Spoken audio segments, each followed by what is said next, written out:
Graça e paz, estamos chegando na nossa última aula de Teologia Bíblica de Missões. E nesta aula, nós já, sem mais delongas, vamos já entrar no assunto que hoje nós estaremos, assim, compartilhando com vocês. Trata-se de missões e crescimento da igreja. Se verdadeiramente queremos ser uma legítima igreja do Senhor Jesus, precisamos viver os princípios do Novo Testamento e fazer discípulos para a glória exclusiva do nosso Deus. Nesta lição, nós vamos refletir sobre essa visão com base em Atos 2, de 42 a 47, Atos 5, 42 e Efésios 4, 11 e 12. São os versículos ou textos bíblicos que tomaremos como base para o título da nossa lição. O primeiro princípio está na oração. Em Atos, no capítulo 2, versículo 42, nós vamos ler aqui, nós encontramos o seguinte, Atos 2, a segunda parte do versículo 42, diz, no partir do pão e nas orações. Eles perseveravam, a Bíblia diz que eles perseveravam na doutrina dos apóstolos e na comunhão, no partir do pão e nas orações. A oração é a marca principal do ministério de Jesus e também da igreja primitiva. Ter uma vida de oração era o motor da igreja de Jerusalém. Afinal, os discípulos perseveravam em oração. Por mais que estratégias e metodologias sejam importantes, multiplicar discípulos e igrejas é uma questão de experimentar um avivamento por meio da oração. A oração, além de ser um estilo de vida, é o princípio que moverá todos os demais princípios. Uma igreja multiplicadora é uma igreja em avivamento. Então, se nós analisamos, aqui voltando rapidamente, esse primeiro princípio, a oração. Princípio este que muitas pessoas negligenciam, tanto crentes ordinários quanto líderes. Às vezes as pessoas estão mais presas a programas, estão mais presas a metodologias, mas a oração, há um livro muito bom, e eu recomendo, Oração, a Chave do Avivamento. Então, podemos ter todas as estratégias, mas precisamos orar. Aqui na nossa igreja, a Igreja Batista Peniel, todos os dias nós temos oração. Neste momento em que eu estou dando esta aula, a igreja está se preparando, ou parte da igreja está se preparando para um culto de oração daqui a alguns minutos. Então, nós temos visto a mão de Deus estendida sobre nós, temos visto portas abertas, temos visto tanto agir de Deus, e isto deve-se à oração. A Bíblia é muito clara quando diz que a oração de um justo, ela pode muito em seus efeitos. O segundo princípio é a evangelização discipuladora. Nós aqui vamos ver dois textos em Atos 2, versículo 47. Diz assim, e todos os dias, vamos ver a segunda parte deste versículo que diz, e todos os dias acrescentava o Senhor à igreja aqueles que iam sendo salvos. E também em Atos capítulo 5, no versículo 42, diz assim, e todos os dias no templo e nas casas não cessavam de ensinar e anunciar a Jesus, o Cristo. A evangelização discipuladora é o relacionamento intencional de um discípulo com outra pessoa, visando torná-la outro discípulo. essa proposta é um retorno à evangelização relacional. Estatísticas mostram que aproximadamente 80% dos convertidos foram evangelizados por um amigo ou parente.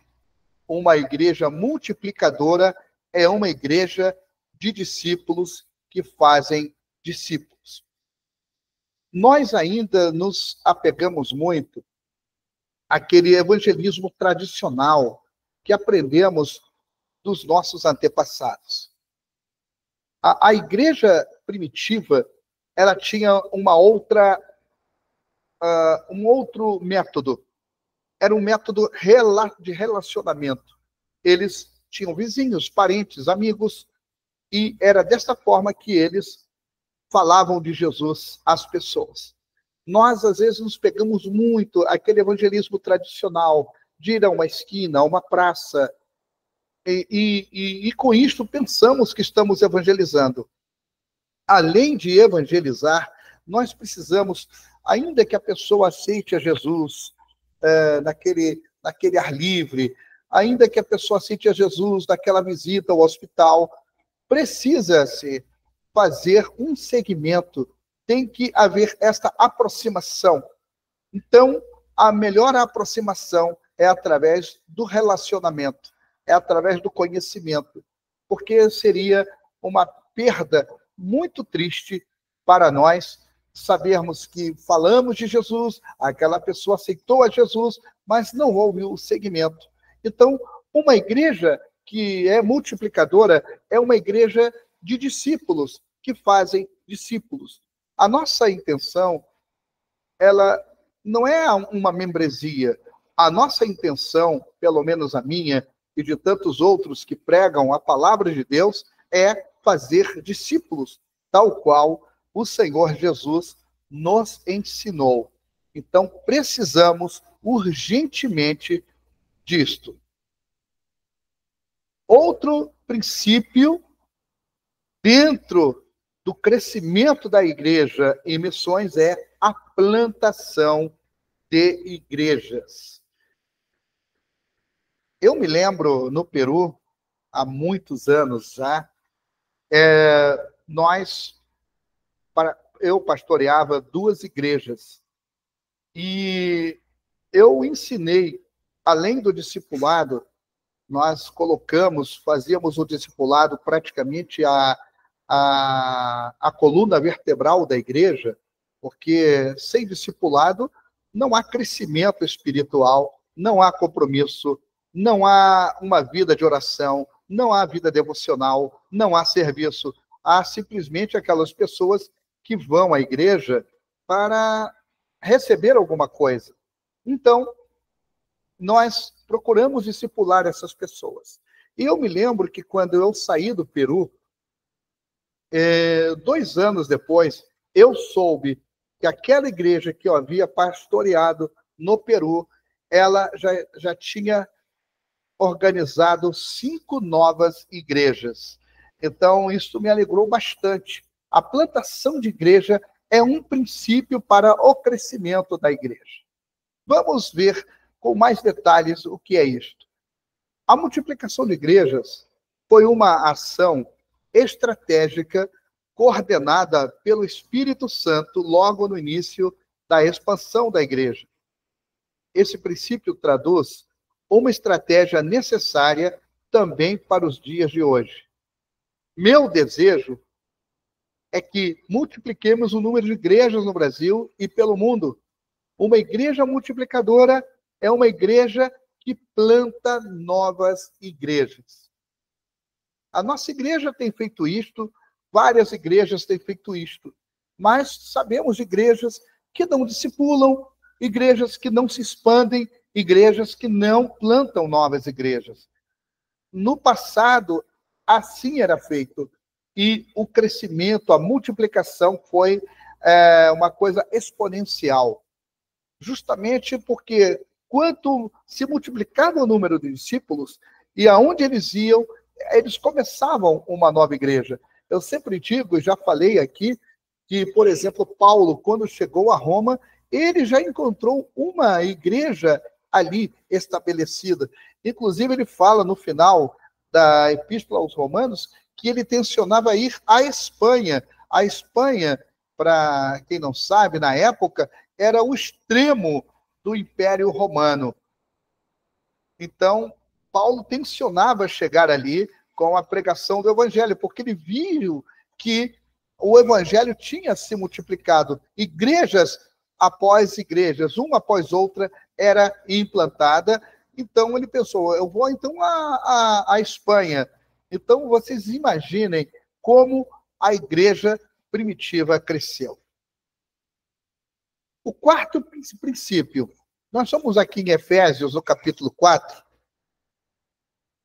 e os versículos 11 e 12, é outro princípio muito importante para a multiplicação da igreja.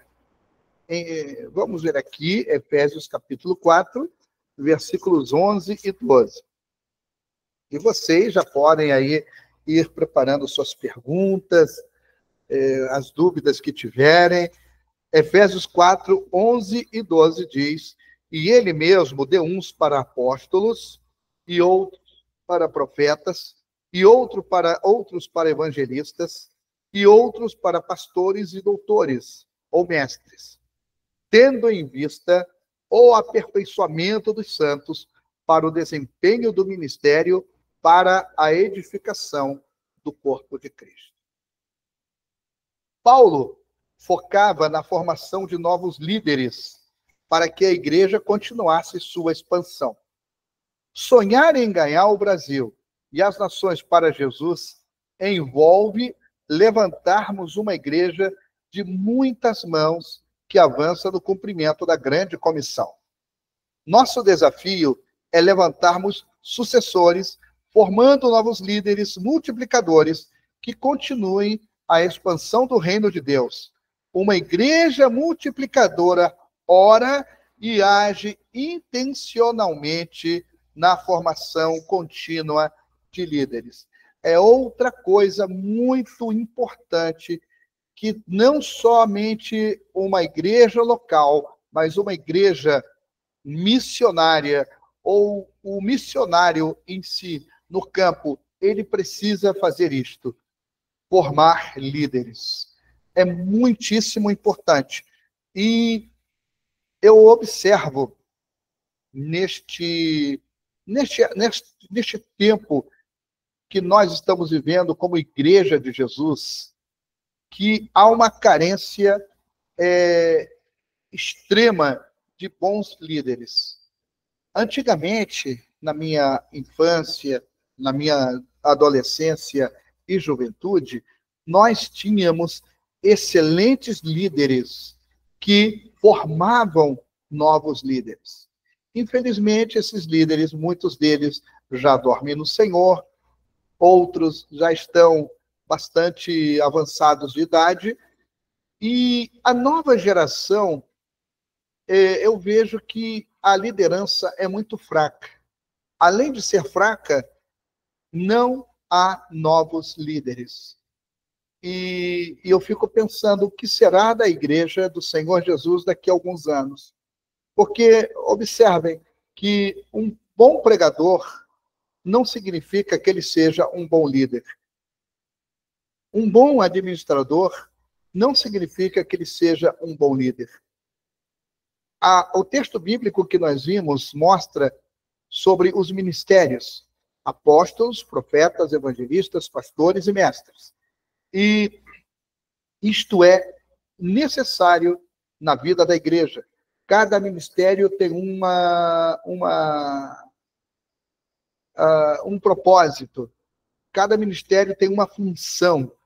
E o objetivo final é a edificação do corpo de Jesus Cristo. Então, é outra coisa muito importante, e é uma experiência que eu gosto muito de compartilhar, principalmente aqui numa escola de missões. No Peru, eu sempre estou citando o Peru porque foi um dos lugares que eu mais pude, onde eu fiz muitas coisas realmente.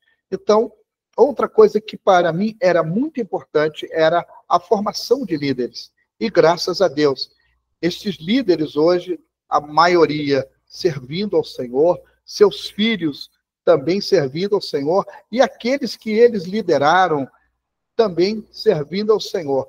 Então, eu louvo a Deus por esta graça que o Senhor me deu no campo missionário e a preocupação bíblica de formar líderes. Então, é outro princípio importantíssimo. Todo missionário, ele tem que pensar nisto. Toda igreja local também, ela precisa pensar nisto, na formação de líderes. Quinto princípio, compaixão e graça. Vamos ver Atos capítulo 2, versículo 45. O que nos diz o texto a respeito disso? Diz: vendiam suas propriedades e bens e repartiam com todos, segundo a necessidade de cada um. Eu não vou entrar muito profundamente no fundo histórico disto, mas vamos ver os resultados práticos disto.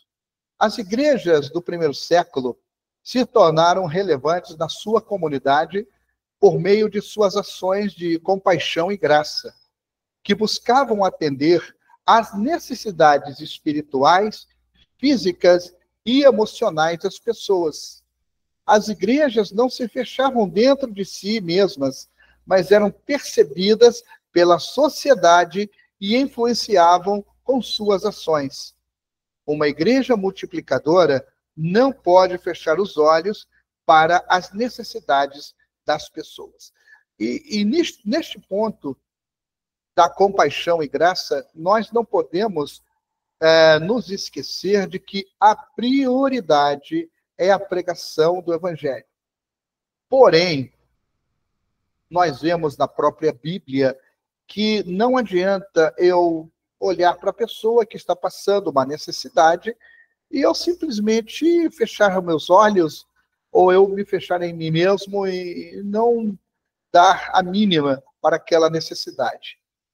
Quando eu supro, de alguma forma, tanto a necessidade espiritual, física ou emocional de uma pessoa, eu, com isto, também estarei dando testemunho de Jesus.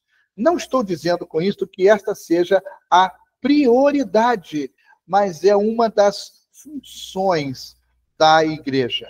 A igreja primitiva, segundo este versículo, observe que as pessoas eram despojadas. Diz que todos vendiam suas propriedades e bens e repartiam com todos, segundo a necessidade de cada um. Isso significa que entre eles, não havia necessitados. Mas dentro disso, precisamos ver que a coisa é tanto interna quanto externa. Não adianta eu querer alimentar o mundo todo e o meu irmão que está ao meu lado, que cultua a Deus juntamente comigo, está passando necessidade. A Bíblia primeiro diz, inclusive diz, primeiro os domésticos da fé. Mas este é um princípio, a compaixão e a graça. Dentro desta questão do crescimento da igreja, nós vamos ver, além dos princípios, uma coisa chamada vocação e chamada. Eu pergunto para vocês que estão me vendo nesta hora, como Deus lhe chamou, qual é a sua chamada, como foi a sua vocação? É uma pergunta que você pode responder para você mesmo. Vamos ver aqui o que é isto. Embora chamado e vocação parecem significar a mesma coisa, eles têm significados distintos, mas profundamente interligados no contexto da vida cristã. Entender essas nuances pode lançar luz sobre como vivemos nosso propósito e como nos relacionamos com o mundo em nossa jornada de fé. Vamos entender, resumidamente, a diferença entre chamado e vocação e como esses conceitos se entrelaçam à luz das Escrituras. Chamado de Deus é uma condição universal. O chamado é um elemento central da mensagem cristã. Todos os crentes foram chamados por Deus. Nós sabemos disso, todos nós fomos chamados por Deus. Esse é um chamado universal e se encontra no cerne do Evangelho. Quando aceitamos Jesus como nosso Senhor e Salvador, somos chamados a ser filhos de Deus. Então, é a chamada universal. Fomos chamados a ser filhos de Deus. Isso significa que temos um relacionamento restaurado com o Pai Celestial. Somos perdoados e renascidos espiritualmente. Em 1 João, no capítulo 3, versículo 1, lemos: Vede que grande amor nos tem concedido o Pai, a ponto de sermos chamados filhos de Deus, e de fato o somos. Esse chamado é o mesmo para todos os crentes, independentemente de suas origens, ocupações ou circunstâncias de vida. Somos chamados para amar a Deus, amar o próximo e proclamar o Evangelho. É um chamado universal, sem exceção. É o nosso chamado para compartilhar a mensagem de Jesus e fazer discípulos, conhecido como o Ide por todo mundo, conhecidíssimo de todos nós. Ide por todo mundo, fazer discípulos de todas as nações. Poderia fechar o microfone, por gentileza?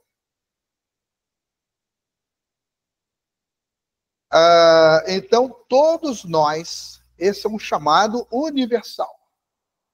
O ide por todo mundo é isto, é compartilhar a mensagem de Jesus e fazer discípulos. Isto é a obrigação de todos os crentes. Vocação, sua expressão única no mundo. A vocação, por outro lado, é como manifestamos nosso chamado ao mundo, ou seja, a maneira pela qual expressamos nossa identidade como filhos e sacerdotes reais. Essa expressão pode assumir diversas formas, desde nossa carreira e profissão até nossas atividades cotidianas. Por isso, quando compreendemos nossa vocação, nosso trabalho se torna uma extensão de nossa fé e não apenas uma maneira de ganhar a vida. É isto que sempre estamos ouvindo, isto tem sido muito pregado nas nossas igrejas, em particular na nossa igreja, a Igreja Batista Peniel, aqui na Ilha do Governador, onde nós estamos sendo ensinados sobre a produtividade, que o nosso trabalho não é apenas uma maneira de ganhar a vida, mas é uma maneira pela qual nós possamos dar testemunho de Jesus e sermos ali naquele ambiente uma bênção. Por essa razão, Paulo nos encoraja em Colossenses 3, 23. Tudo o que fizerem, façam de todo o coração, como para o Senhor e não para os homens. Aqui está a chave. Quando reconhecemos que nosso trabalho, qualquer que seja, é uma oportunidade de servir a Deus e ao próximo, nossa mentalidade muda. E eu tenho visto tantos testemunhos sobre isto, tantas pessoas que sabiam desde jovem qual era a sua vocação. Algumas delas, por exemplo, ser professor. E foi professor. E aonde aquela pessoa esteve lecionando, ou coordenando, ou fazendo qualquer atividade afim, ela foi ali um instrumento de Deus. Então, quando nós entendemos isto, quando reconhecemos que o nosso trabalho, que a nossa profissão, que a nossa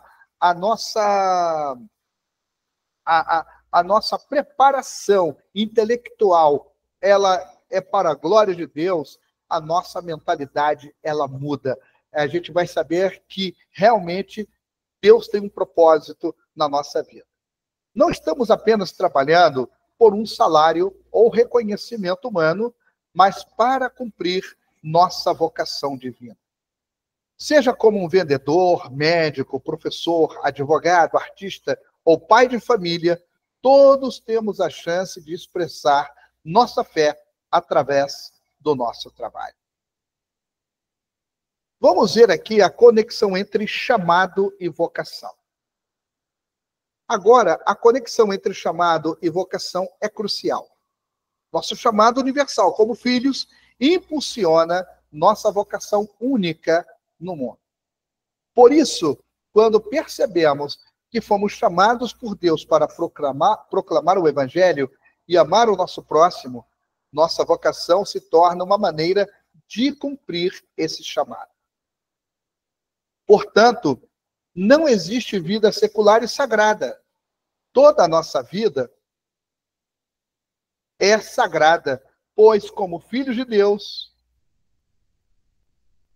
portanto, nosso trabalho e ações diárias se tornam veículos para expressar o amor do Pai e compartilhar sua graça ao mundo. Então, nós precisamos parar com esse negócio. Eu sou crente da igreja e professor na universidade. Eu sou crente da igreja e sou policial na delegacia ou na patrulha. Não. Cada trabalho nosso é importante. Muitas pessoas, infelizmente, fazem essa dicotomia, fazem essa divisão. Não existe vida secular e sagrada. Toda a nossa vida, ela é sagrada. Por isso que nós vimos que quer comais, quer bebais, façamos tudo para a glória de Deus. Nós temos que agir como filhos. Nós não podemos ser uma coisa na igreja e outra coisa fora. Não podemos. Nós temos que entender que o nosso chamado, a nossa vocação profissional, inclusive, é para a glória de Deus.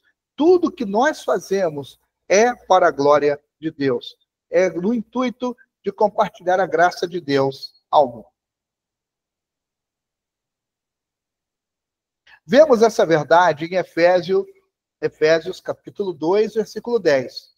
Pois somos feitura dele, criados em Cristo Jesus para boas obras, as quais de antemão preparou para que andássemos nela. Hoje mesmo eu comentava com a minha esposa sobre isto, essa questão de que nós, antes da nossa criação, antes que viéssemos ao mundo, o Senhor já tinha nos chamado. Graças a Deus que nós aceitamos ao Senhor Jesus, cremos na obra da cruz, nos arrependemos dos nossos pecados e temos esta certeza de que nós somos dele. E que tudo que nós fazemos é interessante. Deus preparou antes, diz de antemão, ele preparou para que nós andássemos nela. Então, essa questão de quantos crentes que não sabem qual é a vontade de Deus. Tantos crentes que não sabem, não perderam o sentido da vida. Estão tal qual no mundo. Hoje em dia, no mundo, nós vemos tantos absurdos, tantas idiotices, como essa nova, que as pessoas pegam bonecos parecendo bebês de verdade e cuidam deles, trocam fralda, querem dar mamadeira, querem dar banho, inclusive querem levar no pediatra. Mas são bonecos.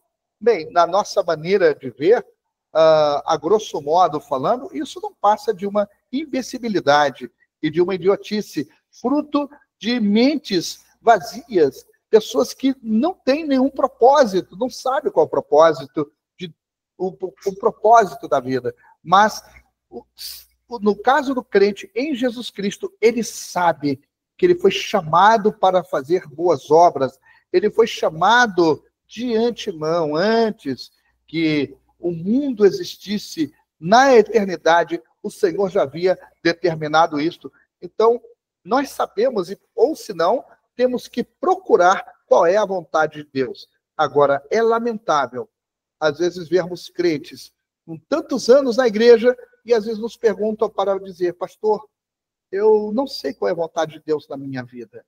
É triste. É uma das coisas mais tristes que um pastor pode ouvir, ou um líder. Quando que, na verdade, quando nós entendemos o propósito de Deus, nós vamos entrar com tudo. Nós vamos cair dentro, como diz no coloquial. Porque nós temos a certeza, à luz da palavra de Deus, que fomos escolhidos antes da fundação do céu. Isso significa que, seja qual for a nossa vocação, podemos viver nossa fé de maneira autêntica. Nosso trabalho torna-se um culto a Deus. E nossa vida diária se desdobra em oportunidades para servi-lo e adorá-lo. Eu tenho esse testemunho em alguns trabalhos que eu realizei na minha vida secular. Mesmo estando no campo missionário, houve ocasiões em que eu precisava mesmo. Então, aonde eu estava, comecei, o meu primeiro trabalho secular no campo missionário foi como pintor de paredes. Trabalhei com pessoas de má índole, pessoas condenadas pela justiça, e só conseguiam esse tipo de trabalho. E eu ali, eles viam, aqueles colegas viam, que eu era diferente. Eu não fazia as coisas que eles faziam, e volta e meia vinham me perguntar. E era a oportunidade de eu dar testemunho de Jesus Cristo. Muitos deles depois vinham me pedir oração, depois em outros trabalhos, sempre foi assim. Então, quando nós sabemos qual é a nossa vocação, nós podemos viver a nossa fé de maneira autêntica. Viver uma vida de fé dentro da igreja é muito fácil. Todos vão ver que nós somos homens e mulheres de fé, que cremos e amamos o Senhor, mas na nossa vida, fora deste ambiente, é aí que somos provados e podemos dar de maneira autêntica testemunho da nossa fé. Cumprindo o nosso chamado através da vocação. Observem que vimos o aspecto secular. Agora, como nós podemos cumprir o nosso chamado através da vocação? Entender a diferença entre chamado e vocação é fundamental para uma vida cristã plena e significativa. E aqui eu volto a dizer que muitos irmãos ainda não sabem distinguir essa diferença. Não sabem qual é o propósito de Deus em suas vidas. Agora, precisamos entender essa diferença. Sendo assim, o chamado nos lembra de nossa identidade como filhos de Deus e a missão de proclamar o Evangelho, enquanto a vocação nos permite expressar essa identidade única no mundo. Então, já sabemos, há um chamado geral de Deus como filhos. E agora precisamos saber da nossa missão, que é proclamar o Evangelho. Então, a nossa vocação, ela nos permite expressar essa identidade única no mundo. Quando abraçamos essa verdade, cada ação em nossa vida se torna uma oportunidade de honrar a Deus e abençoar o mundo ao nosso redor. São muitas experiências. Eu me lembro de alguns missionários. Eu conheci muitos missionários todos estes anos, e eu me lembro de um em especial chamado Acácio. Eu o conheci no primeiro congresso de missões transculturais que eu participei em 1986, na cidade de Belo Horizonte. E este missionário, ele foi para a Albânia. A Albânia era, na época, um dos países mais fechados para o Evangelho. E ele, dando testemunho do seu trabalho ali na Albânia, ele, como estando num país comunista, era aquele comunismo ferrenho, perseguidor, que prendia as pessoas, expulsava missionários caso fossem descobertos. E ele contando-nos que ele estava num lugar, parece-me que num hotel, e ele percebeu que ele estava sendo vigiado.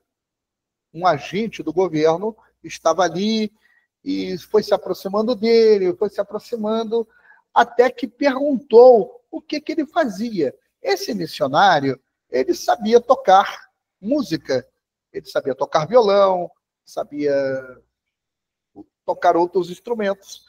E aquele homem, aquele agente, ele aproximou-se daquele missionário, obviamente não sabendo que ele era missionário, e perguntou-lhe o que ele fazia. E aí ele ficou, e agora, o que eu faço? Ele disse, olha, eu sou um músico. Eu sou músico. Ah, é? E aquele agente do governo comunista da Albânia perguntou para ele, você é músico? Ai, que bom, eu gosto muito daquele cantor brasileiro, Roberto Carlos. Você que sabe tocar alguma música do Roberto Carlos?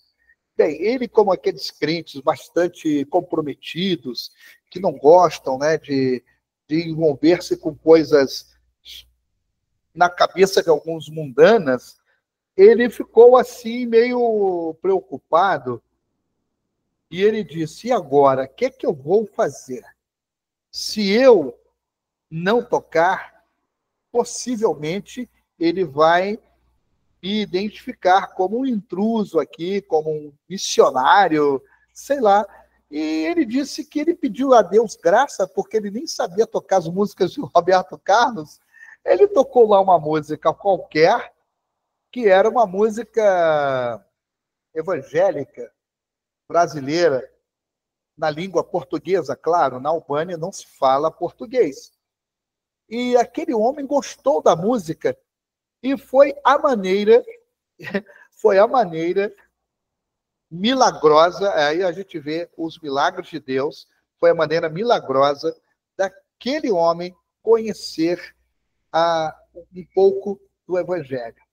Eu lamento não ter conhecido aquele missionário mais, conversado mais com ele, mas como esse missionário, eu já vi muitos testemunhos assim, de que quando nós entendemos o nosso chamado, quando nós cumprimos o nosso chamado através da nossa vocação, aquilo que nós fazemos, o nome do Senhor será glorificado.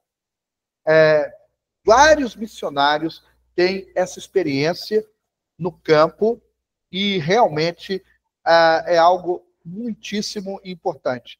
E eu penso que nós, irmãos, precisamos saber, já sabemos qual é o nosso chamado, mas precisamos colocar em prática a nossa vocação. Se a sua vocação é o ensino, você estudou, você estuda, você lê, olha, vai ser uma bênção, saiba que vai ser uma bênção.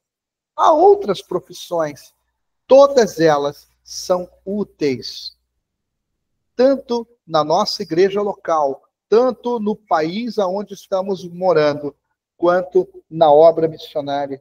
Quantos missionários que são arquitetos, são engenheiros, são professores, são tradutores, eles têm essa vocação, eles se esmeraram e se esmeram em aprender, em conhecer mais. Eu mesmo, irmãos, o Senhor me deu a graça de estar, quando eu estive em Israel, de estar com grandes arqueólogos, com grandes historiadores. Israel é muito forte na arqueologia e na história, e eu estive no meio dessas pessoas, trabalhando, aprendendo, claro. Então, era a oportunidade de dar o meu testemunho ali. Então, e Deus realmente abençoa. Quando nós temos esta certeza do nosso chamado, da nossa vocação, nós seremos uma bênção aonde nós estivermos. E não se esqueçam de que na Bíblia, todos os homens que foram chamados por Deus, eles tinham uma ocupação. Cada um deles, desde Moisés até o último homem que escreveu as páginas da Bíblia, eram pessoas deveras ocupadas. Então, e nós temos até esse jargão: Deus jamais vai chamar desocupados. Quando Deus me chamou para o campo missionário, eu estava muito ocupado. Eu tinha a minha ocupação. Eu sabia qual era a minha vocação. E graças a isto, o Senhor pôde nos usar bastante para a glória dele, aonde nós estivemos. Então, irmãos, nós devemos cumprir nosso chamado através da vocação. Portanto, onde quer que você esteja, qual seja a sua vocação, saiba que você tem o chamado de Deus para cumprir, pois sua vida é uma oportunidade de expressar o amor de Deus. Que possamos caminhar em nossa vocação com um coração grato e uma disposição de servir para a glória de Deus e o bem da humanidade. O salmista dizia: tudo que há em mim, bendiga o seu santo nome. Que Deus assim nos abençoe. Vamos agora interromper aqui os slides e vamos ver se nós temos aí algumas questões, algumas dúvidas para dirimir. Isso é muito importante, essa nossa participação. Eu estou vendo aqui que está a Cristina e a Maria Tereza. Sim, Cristina, pode falar. Não foi uma dúvida, é que eu vi ontem na rádio Melodia, eu estava dirigindo e estava escutando, sobre esse bebê que o senhor falou. Chegou a um ponto que um casal comprou um bebê desse e eles se divorciaram. Então, então até de rir, eles estavam pedindo na justiça a guarda, cada um pedindo a guarda do boneco, porque eles gastaram muito com enxoval, com muitas coisas, acho que até quarto do próprio bebê. Eles chamam de ciborgue, eu acho que é ciborgue que eles chamam. Então, estava Reborn. É uma brigaiada que estava por causa do bebê, entendeu? Eu falei, gente, que ponto que a gente chegou. Absurdo isso. É igual aquele negócio de que as pessoas, agora, o outro que eu vi também, é das pessoas sendo adestradas para se portar como cachorro, como gato, e andando de quatro. Falei, gente, isso é coisa demoníaca, porque, pelo amor de Deus, isso não pode. Isso não é. A gente sabe que não é de Deus, mas é bem demoníaco. Não sei se você já viu uns vídeos das pessoas andando de quatro, com coleira na internet. Gente, mas que Sim. ponto que as pessoas estão chegando? É um absurdo. Isto é vidas sem propósitos. Vida sem propósito faz isso. Sem propósito nenhum. Por exemplo, eu estava outro dia estudando sobre Roma antiga. Eu gosto muito de estudar sobre Roma antiga, as civilizações do passado. Roma, ela foi se deteriorando pouco a pouco. A vida de ociosidade, muita diversão, muita permissividade. E pouco a pouco,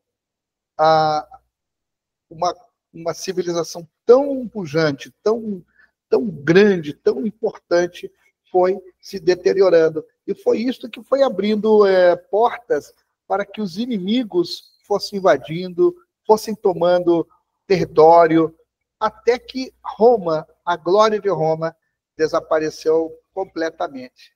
Então, o ócio, a falta de propósito leva ao ócio. A falta de propósito leva no caso dos crentes, eu comentava sobre isso hoje, nos leva as pessoas qual é o propósito de Deus na minha vida? O que Deus quer de mim? Eu não sei qual é a vontade de Deus. Nós vemos isto constantemente.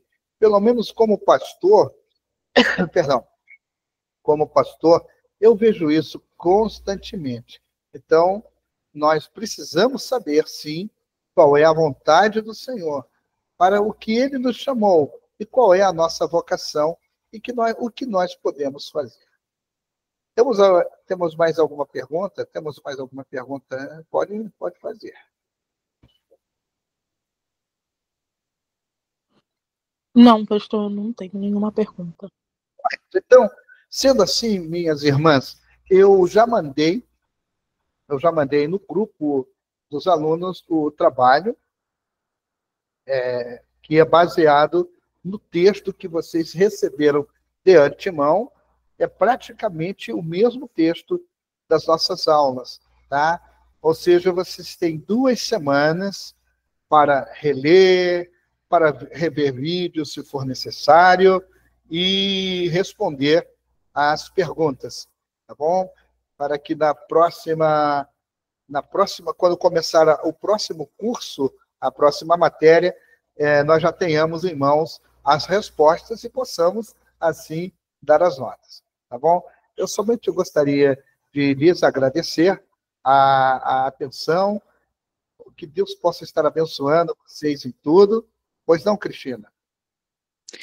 Qual é a próxima matéria?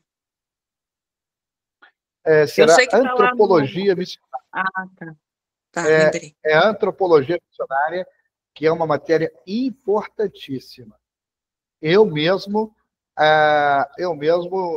vi a professora preparando as aulas. É uma matéria que eu, particularmente, eu tenho muita experiência, não somente teórica, mas prática, e é importantíssima para um missionário.